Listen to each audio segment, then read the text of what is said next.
Congratulations, you've just found the #1 over 50 health and wellness podcast on the planet. Hello and welcome to the Over 50 Health and Wellness Show. I'm your host, Kevin English. I'm a healthy aging expert and founder of The Silver Edge, and I am on a mission to help men and women just like you build lean, strong, healthy, capable bodies they love for the rest of their lives. All right, folks, today's guest is Ken Posner. Ken is an endurance athlete. He's a minimalist adventurer. You guys are going to hear what that is. And he is a writer who's out to prove that the second half of life can be the most exhilarating. So Ken has managed to balance cubicles and screens with trails, deserts, and mountains, often barefoot. And along the way, he's discovered how energy, resilience, and vitality don't fade with age. They expand when you're willing to push your limits. In this conversation, we're talking about agency, energy, and what it means to stretch your own rubber band as you age. We're going to dive into the power of movement, the freedom of simplicity, and why exhaustion from a day at the office doesn't hold a candle to the thrill of chasing bold physical goals.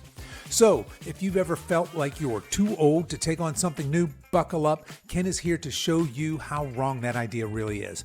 So, whip up your protein smoothies and let's meet Ken. I remember in kindergarten, one of my friends got upset about something and pushed me, and I just froze. I couldn't respond. I didn't know what to do. And, for the next 10 years, I was just terrible in gym. I hated gym. I wasn't active. I mean, I ran around with the kids in the neighborhood the way kids used to do. But growing up, I was the last kid to be picked for every game. I was terrible in gym. I finally started to come out of this a little bit in high school. Okay. But since you asked. Yeah, right. Okay, so you weren't that kid that was just from day one super athletic and played all the sports, kind of the opposite of that. No, sir. I remember dodgeball. Remember dodgeball? Oh, heck yeah. I think everybody in this audience is nodding their head. Yep. Because people threw it hard. I could not throw one of those rubber bouncy balls to save my life. Yeah, okay. Well, all right, so that begs the question. How do you go from being that kid to being, 62 years old now? Is that right? Yes, sir. Exactly. How do you go from that kid to 62 and now you're known for these incredible athletic feats? Take us on that journey here. What kind of happened? How did you get into endurance events? Well, I think there's a couple of lessons. One is what I would call agency. And it's so important to find what it is that excites and drives you. We're all different. And so as a kid in high school, I got into my head that I think I saw a Shakespeare play, Romeo and Juliet, and they were sword fighting. And I was like, well, that looks sort of cool. Maybe I should try that. And so I got into fencing. And suddenly, since I was doing something that interests me, it started to click a little bit better than the gym classes where it didn't. The other thing I did is I spent 4 years in the U.S. Army. And that's right out of college. And that's where I really discovered endurance and this idea that the mind is important, obviously, but using the body creates this sense that you've done something. And that really stuck with me, and that was pivotal as well. Okay, so I'm imagining in the Army then there's, when I think about Army training, there's probably rucking and running and things of that nature. Is that where you were first introduced to running? Yeah, well, it wasn't the first. Yeah. When I was working on my fencing, I had a coach and he said, Ken, you ought to get in better shape because, a long match requires endurance. And so he took me to the track and I started running. I had a problem as a kid. I suffered from chronic shin splints. It was really compartment syndrome. So my shins would go numb after about 15 minutes of running. And I somehow survived the Army with that and actually had surgery to address it in my early 30s. So the Army was not my first introduction to running, but it was my more serious introduction to running, or my introduction to more serious running and absolutely ruck marches and, moving through a natural environment, moving through the forests and the mountains, off trail with, carrying heavy equipment. And at what point, or let me back up. I was going to say, at what point did you fall in love with endurance events or endurance running? Is it fair to say that you fell in love? And if so, talk us through that. How does that happen? Well, The Army was what I had hoped it to be. It was an exercise, it was a class, it was my second education. This time it was about leadership and responsibility and getting the mission done. And I loved being outdoors. I was in the infantry. And so small unit patrols behind enemy lines, so to speak. This was all training. I'm a peacetime veteran, not a combat veteran. That was exciting to me. And I loved being outdoors and I loved moving through the forest, navigating, as well as, the rock marches and the running that we did. I after the Army, I went back to school. I got started in my career. Physical fitness became less important. And, there's a time to run. There's a time to focus on your family. There's a time to Yeah. focus on your career. And wasn't really until my late 30s that I started to realize that physical fitness was going to be important again. And part of the reason is I was getting promoted in part because colleagues were dropping by the wayside. They were getting sick. And I was Mhm. like, well, that's great to step up and take on more responsibility, but there was sort of a troubling pattern here. So I started to get back into running and I, just randomly discovered the idea of ultra marathons. And I remembered a story actually from when I was a kid. I was at a karate camp and somebody said, "Hey, see that guy over there? He just turned 40. And for his 40th birthday, he went out and ran 40 miles." And we were, as kids, we were all amazed. We had never heard of anything like that. And of course, I promptly forgot about that until my 39th birthday. And I was like, oh, holy crap, I got to do that too now. So I started training for ultra marathons, and it actually took me until 42 or 43 to do my first one and to get to that 40-mile benchmark. But yeah, that's when I really fell in love with running as a sport in my early 40s. Gotcha. Okay, so let's just back up a little bit because you've used the word ultras a couple times. I think I have as well. Talk to us. What's an ultra event, an ultra marathon? What are we talking about here? Give us some sense of the scopes of some of these things. Well, an ultra marathon is defined as any foot race that's longer than a marathon. Now, it depends who you ask. In my books, 26.3 would be considered an ultra marathon. Some people say no, it's got to be 50 kilometers or 30.1 miles. But regardless, it's about running farther than a marathon. And here's what might interest your listeners if they're not into ultra marathons or running even necessarily. The really cool thing about ultra marathons is you step up to the plate and it's about trying to do something that seems impossible because you've always heard that marathons are hard and now here are people going beyond that and they're 30-mile races and 50-mile races and 135-mile races and now 200 and 250 and 300-mile races Yeah. are starting to happen, but it's about a very important process where you challenge yourself to push the envelope. So I like to say it's really about agency. It's about the question, can I take charge of myself and do something hard? But it's also natural. We know that people have been running throughout history. So can I train, can I exercise the focus, the determination for the training and then the execution of the event? Can I show that I'm in charge of my body and can do things? And when you do, it's incredibly self-empowering. And I think, by the way, that's the key message for a lot of people about fitness in general. It doesn't have to be running. Fitness is incredibly self-empowering, and ultramarathons is just one example of that.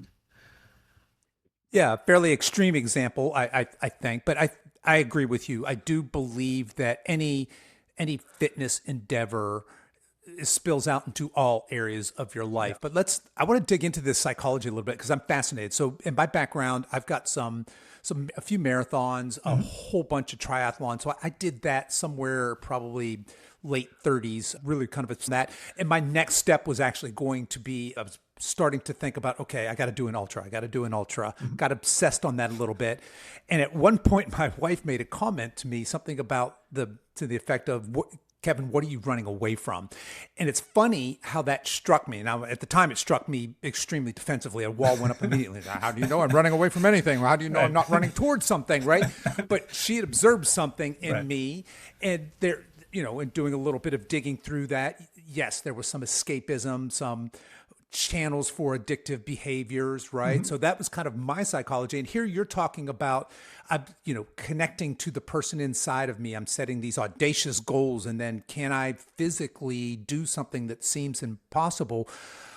How do you stay motivated? I mean, because a lot of guys, for example, or gals, they'll do something like an Ironman or a marathon or even a half marathon and say, check, bucket list. I've done that. I've done something that seemed impossible, and that's good enough. So I've got a brother, for example, who did one marathon. He's going, you know what? I'm done. I don't need to do another one. What's the difference between that guy who says, check, I've checked it off my bucket list, and a guy like you that is chasing more and more and more and getting these more extreme, because you were talking about now 100-mile events, 200-mile events, 250-mile events. What's happening there? Well, I get asked that question too sometimes. My answer is I'm running away from the start and I'm running towards the finish. All right, there you go. One level. So I had an equation going in my life. So to answer your question, I think the answer is energy. So a few years ago, I had an equation going in my life where I had a great job for me, which produced a lot of energy, a lot of excitement. I had impact, but it was also stressful. It was a Wall Street job, very competitive, very volatile. And, it's all, what is it, left side of the brain type analytical calculations, and that gets exhausting, right? So to balance that out, I did the running. And the running started out pragmatically. I saw people getting sick. I'm like, I need to invest in myself to be healthy. But the running provided the full mind-body engagement, which work sometimes or does not, because work is not physical, if you're a desk jockey like myself. Right. Yep. And so I had a great equation. I had the balance. I had the job creating energy and running creating energy. And as I got promoted and took on and did more at work, I did more with running as well. So I went from trail running to marathons to ultra marathons. And I think of, physical fitness as producing energy, and also it's a form of training and self-discipline. And if you want to go fast in life and you want to get a lot done, you need to have energy and you need to be in control. And that's how things worked for me. Now, I hit a bit of an air pocket because work hit a plateau where the company wasn't doing as well as hoped for, and we got put up for sale. There wasn't much to do. My next step was unclear. So the energy began to fade. And then in terms of ultra running, I began to push myself a little too hard and started to deal with injuries. So soon I couldn't really run at all. And so I had lost both sources of energy. And here's what I think we want. Part of the reasons fitness can be a permanent part of our life. You don't want to get into a low energy state, right? That's what Thoreau called living a life of quiet desperation, where you're just getting by, but you're not chasing your dreams, whatever they are. So at that point, I pivoted to some different goals, not necessarily running, involving more hiking. And that's where I started to pick up the barefoot practice. And by pivoting to a different goal, I was able to sort of reignite the thrusters and get back moving again. And so to me, just to summarize, it's about the energy. It's about the energy. Okay. Yeah, I love it. Because I think a lot of people would think, well, that's exhausting. And yet you've kind of flipped that paradigm upside down, right? You're saying, yes, this exhausting, grueling regimen and these races are actually empowering me in other areas of my life. Is that fair? Oh, absolutely. And yes, they're exhausting, but they're intense. It's the full mind-body engagement. Let me tell you about exhaustion. Exhaustion is sitting in a cubicle, listening to conference calls all day long, or going through spreadsheets and checking 1 trillion numbers to make sure they add up, right? Or trying to figure out, what do I say to whom, when, and how forcefully and how not. And work is great too, but it's exhausting, and it's particularly exhausting since it's such a limited slice of what we're capable of. It's so, and there's different kinds of jobs, obviously, but it's so analytical, it's so cerebral, it's so conscious mind. and it's ignoring the rest of our existence, that to me is exhausting. And that's how I That's started to exhausting. Yeah. really feel in my 50s. Like when I was 30s and my 40s, I was getting traction, and I was at that point in my career when it was all encompassing. But as I surfaced in my 50s, I was starting to find the work exact to be the monotonous, office environment that was becoming really exhausting to me. Yeah, I think most of us can relate to that in our 30s and 40s. We very often define ourselves by our careers, Right. men and women today, right? Right. That's very typical. And then as our kids start getting older and maybe out of the house, and now all of a sudden we're empty nesters, and we're starting to look at, I'm starting to stare down at maybe retirement. What does that look like? And I retired from corporate life a few years Uh-huh. back, and I'm 61, and I do this full time now. But I can remember at that time looking at some of my same age peers, or even guys that were older than me that had been, I'd been with the same corporation, I think 22 years, and guys Well, have been there that long with me, and I was saying, oh, guys, when are you going to retire? What's next for you? And to a man, I got basically the same response, something along the lines of, I don't know what I'd do next. I don't know what I'd do if I yeah. didn't do this. So they are so defined by what they do. And I'm going to go on a limb here and say that it's probably what they're doing is probably not it's not their calling. It's not their dream, right? They're not Yeah. living this out. And so a lot of that I think resonates. I think people can relate to that. Okay, so in my 30s and 40s, I'm being exhausted, but that's paying the bills, and it's serving a Right. purpose, and Right. Right. I'm all in. And then at 50, we kind of start to shift a little bit, and our priorities shift. Very interesting how you're taking on this So this here's the mountain. metaphor, right? When you get to Yeah, your have it. Let's have it. to your 40s or your 50s, depending on who you are, you got to make sure you drop the booster and ignite the second stage Right on. of Yeah, your that is the rocket ship, metaphor right? there, isn't Yeah. it? Yeah, Otherwise, yeah, you're gonna hit that apogee in your 50s when you want to yeah, hit the apogee in your 70s or 90s or whatever, right? You want to yeah. keep flying because life's too much fun. Absolutely. Life's too much fun. It's back to Thoreau. The lives of quiet desperation. That's the low Hmm. energy state, and you can get stuck in a low energy state, particularly when you let other people push you around, right? Yeah. And they're Yep. not, Yep. it's just the weight of 8 billion peers, all their opinions about what you should or should be doing. Yeah. It's easy to get caught in sort of a channel, and then you miss the opportunity to really go where you want to go. Correct. And yes, what you're saying there is definitely resonating. And because I've read some of your blog posts, and I know you speak very eloquently on this, can you spend a few minutes talking about this digital culture we live in and the stark distinction between that and you being out in the natural world barefoot very Right. often, pushing yourself to human limits and the surroundings behind you? There's a dichotomy there, isn't there? Yeah, and actually, I just finished Nassim Taleb's book, Anti-Fragile, and Hmm. he talks about a barbell strategy, which to me is a great metaphor. A lot of times we talk about balance, but balance is very dangerous because it's like if you don't have exactly the same weights on either side of the scale, you lose the balance. Whereas barbell is, you're going to be going in two different directions. So I'm continuing, I still have a corporate job, and which I love, and it's exciting and competitive and volatile and risky and challenging.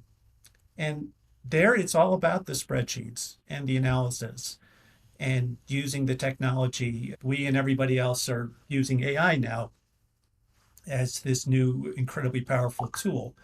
But like I said, that can't be my whole life because that's not engaging that's not engaging, my whole being. And so the other side of my life is very natural. So it's almost being outdoors naked with the other animals. I do wear clothes, but the barefoot is part of making it a more primal experience. And that is very, very engaging, and it's restorative, and it's where I draw a lot of energy. Yeah, And some of that so, primal energy. Yeah. absolutely. And I'm working on a project now to climb 1,000 mountains barefoot. And I've just wrapped up a week in New Mexico. So I'm up to 559. And the mountains in New Wow. Mexico are just extraordinarily beautiful. And that just becomes part of that experience becomes part of the foundation of who I am. And it gives me the energy now to go back into the corporate world. And when I go back into the corporate world, I'm trying to bring that same natural intensity and energy and joy and mindfulness with me to the corporate world instead of decelerating into being sort of a close to retirement, kind of working stiff. Gotcha. Yeah, no, I absolutely love that. Again, going back to that energy. So what it sounds like is you're taking that very primal energy experience and bringing it over into this corporate world and sort of vice versa as well. You're Mm-hmm. being fulfilled in some ways and getting energy, expending energy, and you've got this exchange. That's really interesting. I'm fascinated by the barefoot part of this. Years ago, probably 3, 4 years ago now, I had a guy named Dr. Ray, I think it's Dr. Ray McClanahan. He's the guy who does Correct Toes. I don't know if you know that company or Uh-huh. not, but he's a natural foot podiatrist. And the whole episode was just on foot health. Talk to us about, because people are listening to you. Wait, did he just say he's climbing mountains barefoot? Is he doing ultra events barefoot? Talk to us about how did that start? You talked a little bit about the why barefoot. I want this real primal connection to the earth, but where did you get the idea for that? And how do you practically get feet healthy enough to do these? Because let's face it, most of us live lives in Right. closed off, horrible shoes, by the way, which is terrible for foot health. Right. But we were raised that way. And so we have very unhealthy, not primal feet. What's going on there? So first of all, I didn't volunteer for this. All This was not right. part of some grand plan. I'm a former U.S. Army Ranger and a Wall Street guy wearing polished wingtips or whatever nonsense we used to wear. Mm-hmm. So, but as I mentioned, as I got into my 50s, there's a transition, particularly for the people over 50. If you work on athletics as a young person and through middle age, you're going to get better at self-discipline and self-motivation. You're going to get better at pushing yourself mentally. But at the same time, your body is not going to be getting younger. So you do set yourself up for the possibility of injuries as you push your aging platform, beyond its limits. And so back in, a number of years ago, I read Chris McDougall's book, Born to Run, I think the Sure. number Yep. one best-selling running book of all time.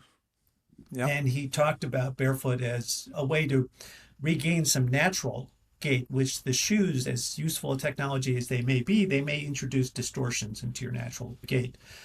So as I was starting to deal with injuries, I said, I better experiment with this. And the big surprise to me over time, and it even took me several years to be able to articulate this, the big surprise was how much fun barefoot was. And it's not always fun. It is not fun on gravel. and Mm-hmm. and I can't run on gravel, kids can, but it's a very intense experience. So it creates huge contrast. So between the gravel, which is terrible, and the moss or the sand, which is beautiful, that's something you lose with shoes. And I think Chris McDougall is right too. I think it does bring back the natural alignment. I think, at least for me, shoes, I think, messed me up. Now, some people, Mm-hmm. can run through their 50s, 60s, 70s, 80s, 90s, and they're running in shoes and they never have problems. But other people, I think, do get messed up. And those chronic shin splints I was mentioning, in hindsight, those were caused by what were they, the New Balance 990s, I think they were, or 960s that I Yeah. used to wear with the huge heels. Yep. See, today Yes. people have figured out that those tip you forward and they transfer load from your calves to your shins. And so that's probably the root cause of the problems I had as a young person, eventually needing to get surgery to help with that problem.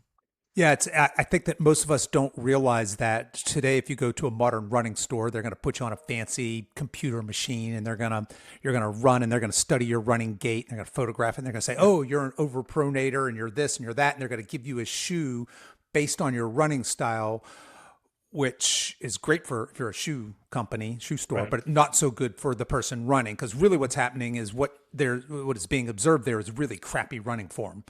And I Right. think that with that book, Born to Run, we kind of, the collective running group in general took a step back and said, oh, okay. And that's when things like minimal shoe and Right. shoe drop all came into our vocabulary and people started running there's a barefoot brand of shoes, which means, Sure. either the 5-toe ones or just the zero drop shoes, things like that. And certainly that was a part of my journey, was learning to run. I think part of the advice was, well, go out and run on not gravel, but just like on concrete, barefoot. You can't be a pronating, heel striking runner Right. for very long doing that, right? You're going to have to learn to, anyway, I think that's really interesting. So when you're doing these, you're talking about, I'm going to summit 1,000 mountains barefoot. Are you picking and choosing your time of year? Or, I mean, what are the extremes of heat and cold that you're Yeah. willing to tolerate there in these barefoot adventures? Yeah, I have, and by the way, I can't help but jump in and say, beware of science-based noise.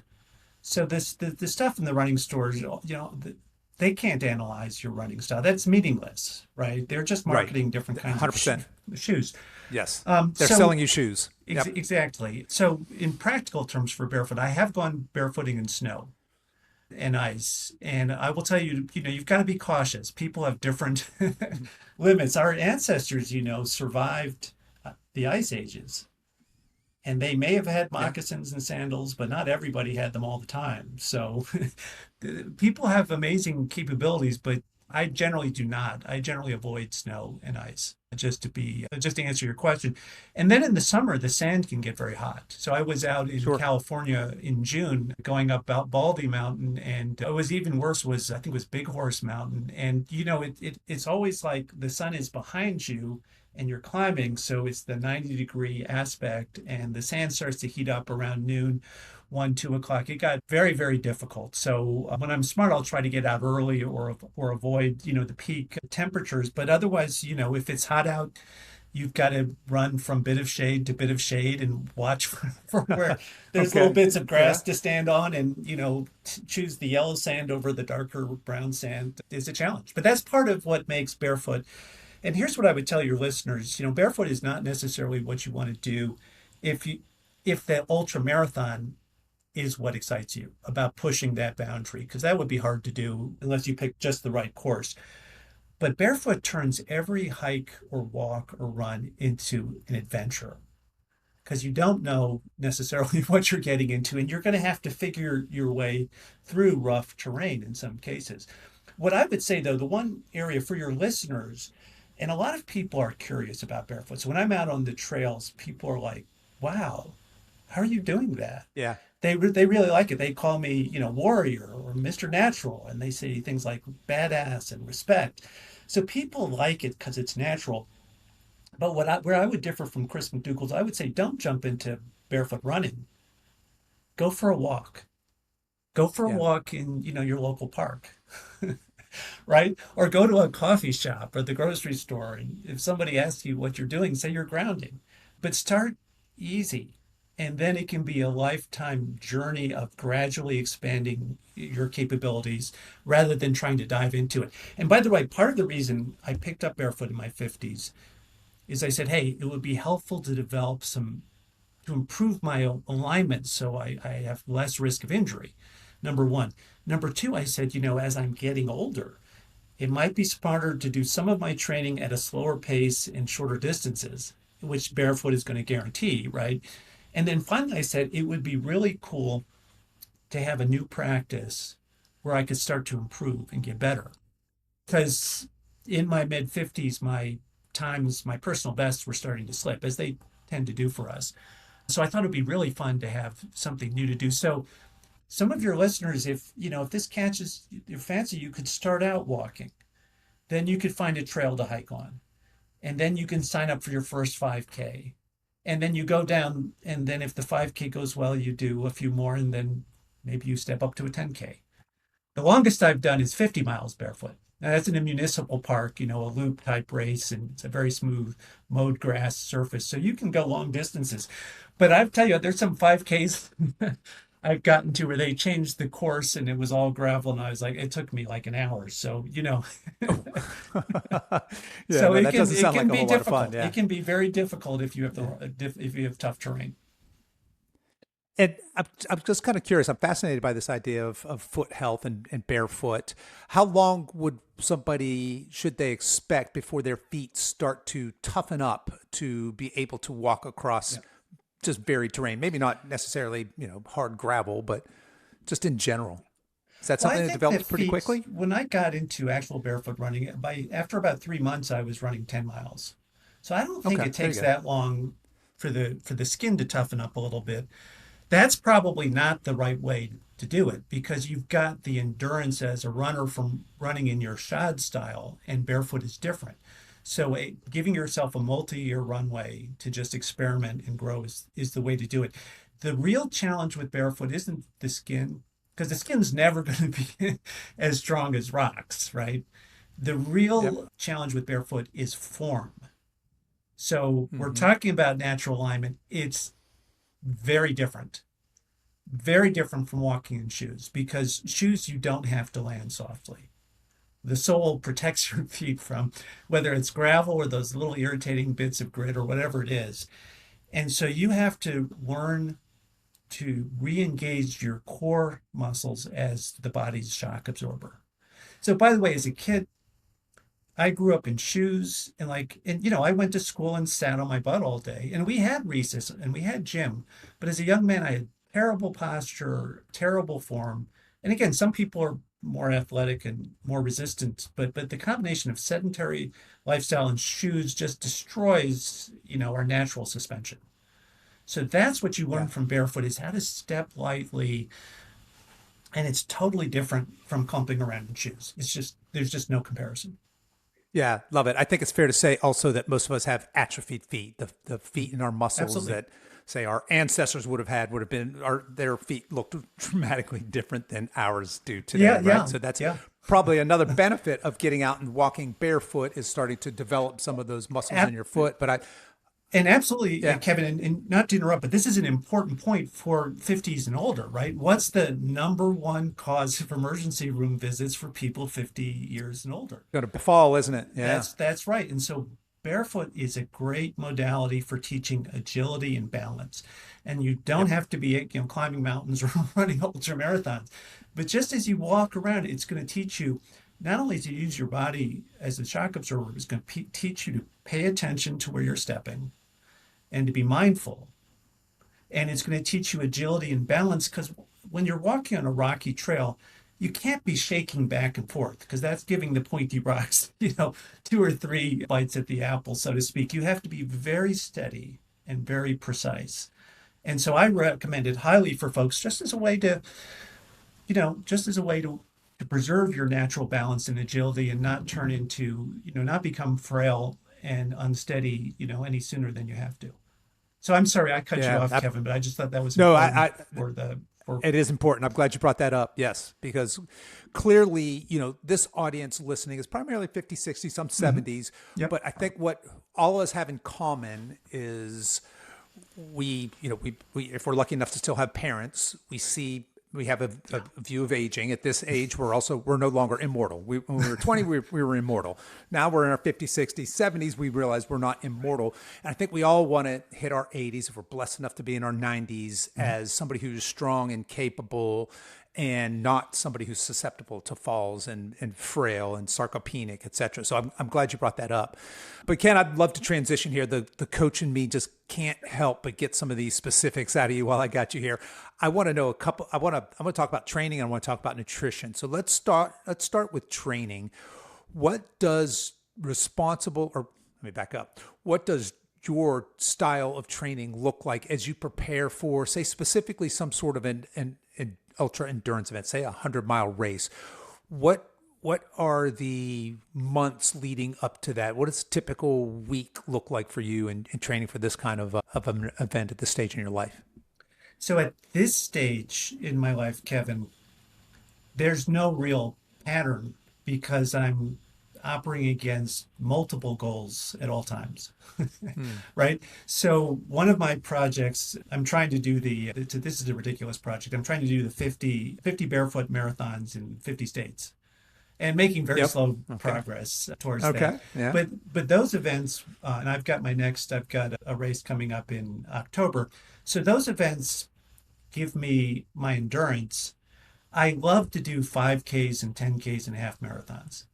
So those events plus some speed work, maybe once a week, allow me to focus on my speed. And I love going fast. And then interspersed with that is, the hiking and the peak bagging. Because I've got this project. By the way, the project to climb 1,000 mountains is designed specifically to keep me sensible as I get older. It's a multi-year project.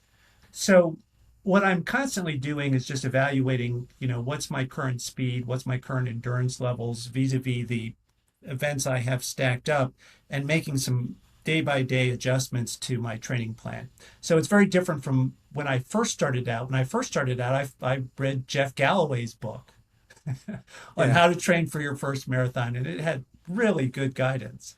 So that's what I used to do back in the day. And when I was training for example, I did the Badwater Ultra Marathon, and I did some multi-day fastest known times. So this was a few years back. So then I had more deliberate training plans for those, kind of A events. Now it's sort of an ongoing adjustment process. So is it fair to say that you are moving, running specifically, or rucking or hiking every single day? Is it 7 days a week, 5 days a week? What does that look like typically? Well, actually, I try to do I try to do 7 days a week doing something, but my mindset has changed as I've gotten older. As you get older, you have to turn certain knobs, right? The one thing you don't want to give up is the intensity, right? We have a craving for intensity because that's how we learn. But you have to turn some of the dials as muscles Right. are no longer as strong and tendons are no longer as resilient. So my goal is to do 2 hours a day, but it might not be that intense. That might include walking breaks. Sometimes I'll go into my backyard and shoot some arrows from my bow. All right, that's not super cardio or strength. It could be going to the gym, swimming, doing weights. It could be a hike or the running, but I want to be active 2 hours a day just to give myself a break from the laptop. And here's something else I've really fallen in love with recently is the climbing gym, right? Yeah. It's a great Yeah. workout. It's so much fun. I'm terrible at it, but it's great fun nonetheless. Yeah, very challenging. Yeah. All right. Well, so you mentioned strength training in there. Do you have a regular strength training regiment that goes along with that complements the endurance side? Very minimal. And I know a lot of Minimal? people are passionate about if you run, you have to lift weights. And my answer is why. But having said that, where I've gotten a lot of value over the years is on those times when I do have some injuries, I've found physical therapists to be really value additive in helping me understand what I'm doing wrong or where the misalignments are. So I do some very basic, mostly core or mostly planks and things like that. I have a sensitive lower back. So this is very important for posture. And I'll do some exercises for my knees, focused on the glutes. I've had some run-ins with my meniscus. So very minimal, but this certain level of exercise is mostly focused on posture. And I would say it's mostly trying to counteract the effects of sitting for long periods of time, which is just inescapable in the modern world. Yeah, 100% with you there. All right, so we get a picture of what your movement looks like, and I think for most people listening to this, they're probably thinking, "Wow, that's a lot. 2 hours a day seems like a lot of movement." But when you look at the hours that you're awake in a day, it really isn't that big of a percentage of time. And to your point, most of us are doing what you and I are doing right now. We're sitting Right. at desks. And certainly the more of that we do, the more we're going to be called to counter that with some movement. So absolutely love Right. that. I'd love to know how you're fueling all of this activity. What are your personal diet philosophies? Do you track? Do you have any idea of what your caloric intake in is? Do you subscribe to a certain diet philosophy? What's that look like? Yeah, Kevin. And by the way, I enjoyed your book, the download, which I went through, and I found myself agreeing with many of your recommendations. For example, prioritizing protein and minimizing, particularly the processed carbs. So I would tend to describe myself as keto-esque. But no, I Okay. don't I don't track, but I've been very focused on diet for 20 years now. And it started in my late 30s, early 40s when I started to notice in the office for people's birthdays, they bring, the giant cupcakes around. And I I Hmm. have a real sweet tooth. I'd eat a whole cupcake and then I feel gross. And I'm so lucky that I had that response. I think the problem is a lot of people eat these things and they don't feel gross. They don't realize how bad this stuff is for you. I think the food environment is very difficult, very toxic. I mean, part of the problem, if you think back to our ancestors living in, small tribes back in hunter-gatherer days, right? They were supremely adapted to their environment because they lived there for generations and they very carefully tested and got to know all the plants, all the parts of the animals. They knew exactly what to eat and what not to eat. And after multiple generations, their genes were adapted to the environment. That's not the case today because first of all, No. most of us are a mix of different peoples, right? And we have no idea what the real ancestral diets were.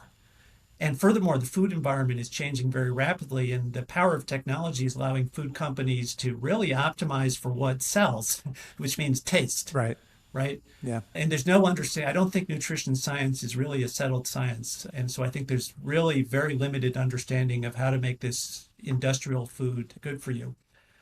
So I think the most important principles are, it's an N equals one environment. You've got to test and learn. You've got to figure out what works for you. And meat-based diet with a lot of protein works really well for me. Grass-fed ribeye is a staple. But I've got friends who are vegans and, they seem happy and healthy on that diet. So it's, I think, really each of us has got to figure out what works for us and don't expect the scientists, in the food companies and the government to be helpful in this regard. Yeah, amen to that. I think you're spot on there. We're all bio individual, and what fuels me optimally is not necessarily what fuels you Yeah. optimally. And we may have different goals to that point, Yeah, right? absolutely. But I do think that you made a very good case where we can have an underlying foundation here, and that's eat whole food. So you mentioned, hey, I've Right. got friends that are flourishing as vegans and I got friends who are flourishing as carnivores. Well, how could that be? Well, because both of those people, now look, can you be a vegetarian and be a junk food, processed food vegetarian? Yes, you could. But if you are a whole foods, plant-based athlete, you're probably pretty darn healthy. If you are a carnivore eating, like you said, ribeyes and seafood and things of this nature, and you're very active, you're probably also pretty happy, pretty healthy. So I think that's really interesting. And, frankly, I'm a little bit surprised to hear that. When I talk to an endurance guy, my mind immediately goes to this guy just crushes carbohydrates and can't get enough, but it doesn't sounds like you're more of a fat adapted kind of an athlete. Is that fair? Absolutely. And one of the things I would recommend strongly for people to consider is fasting. So all of my running and virtually all of my running and hiking is in a fasted state. I rarely bring any food with me. And I have a very specific protocol. I do 150 to 200 hours of fasting a month, and at least one fast has to be 30 hours. Because when you look around, one of the terms that I learned in the military and in corporate America is risk assessment, right? You conduct an assessment of the environment you're operating in and the risks. And when you just look around, it's just so obvious metabolic health is a major problem in America and the rest of the modern world.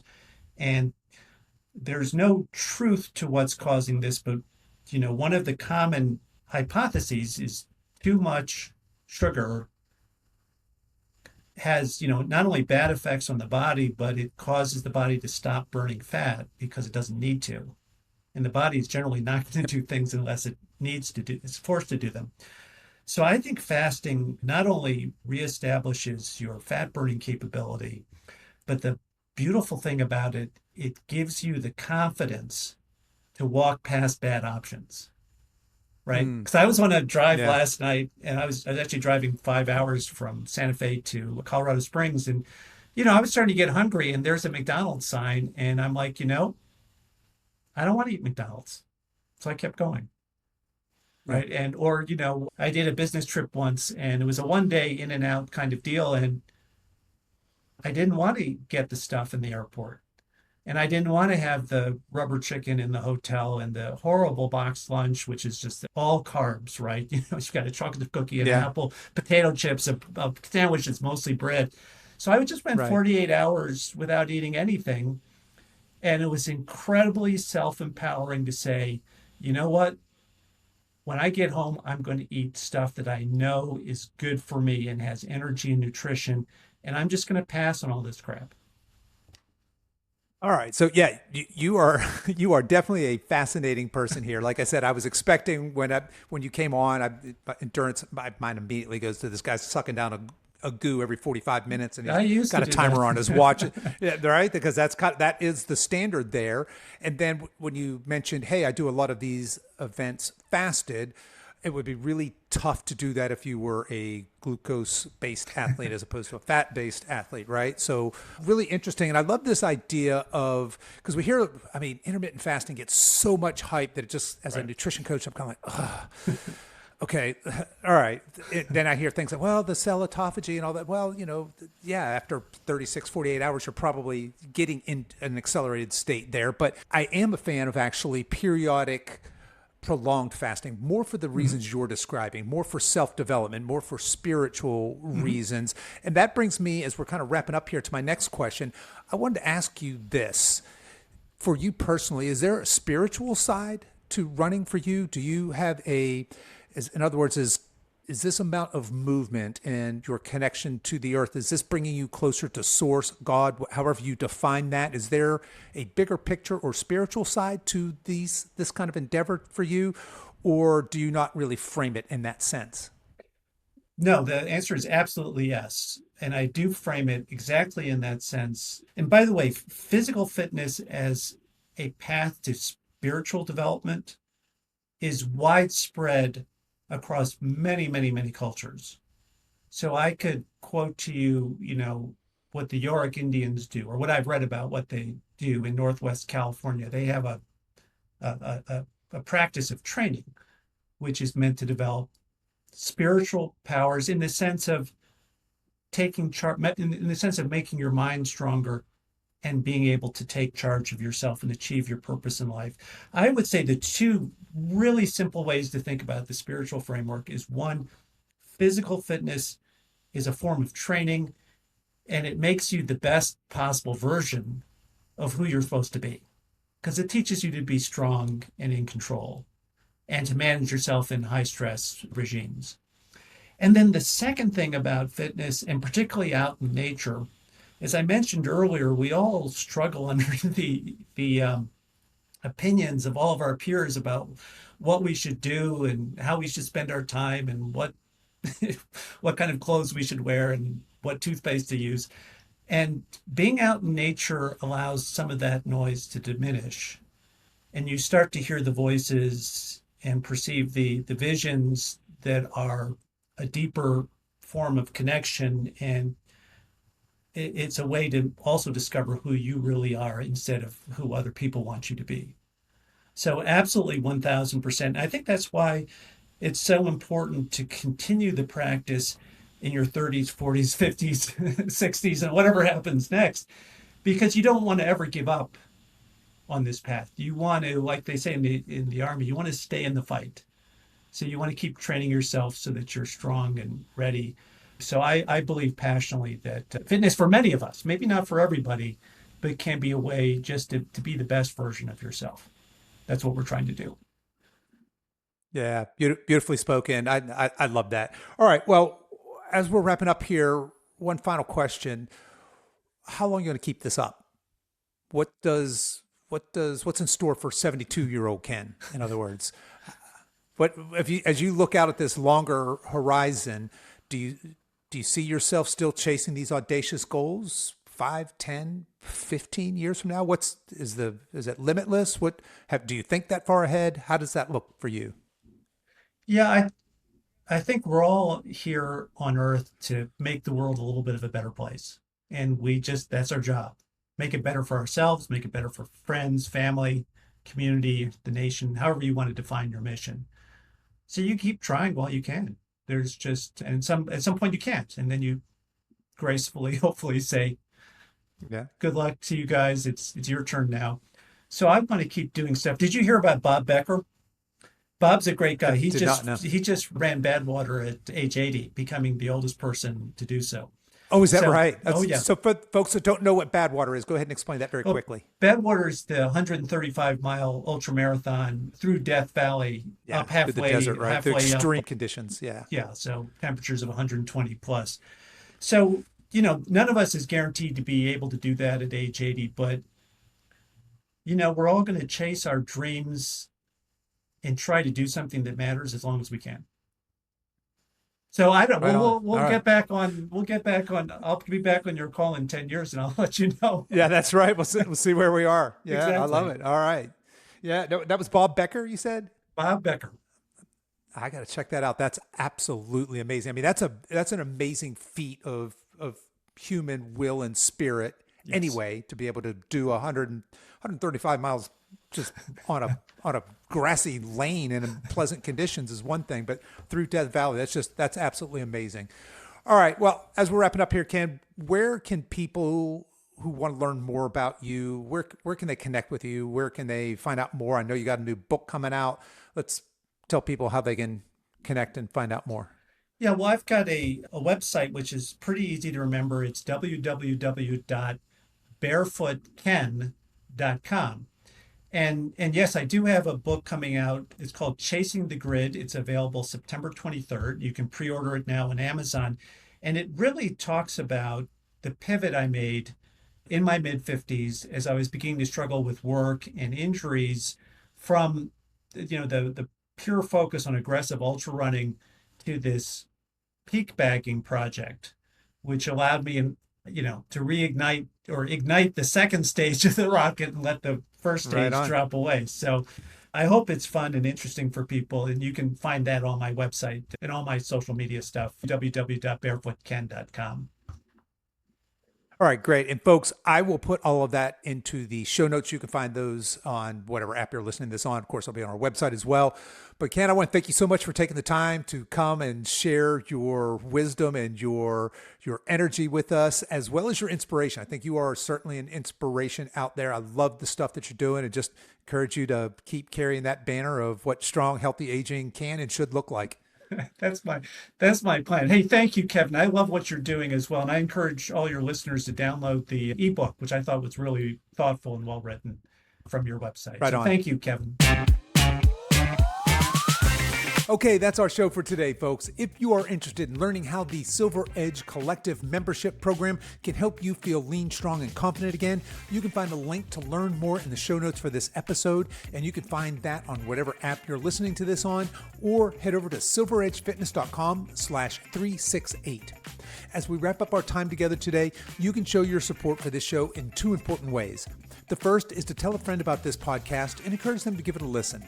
The second is for you YouTube folks to please click the like and subscribe buttons, and for you podcast folks to please give this podcast a 5-star review on whatever platform you listen to podcasts on, and be sure to subscribe and follow so you don't miss any future episodes. I really appreciate you spending your time with me today, and until next time, stay strong.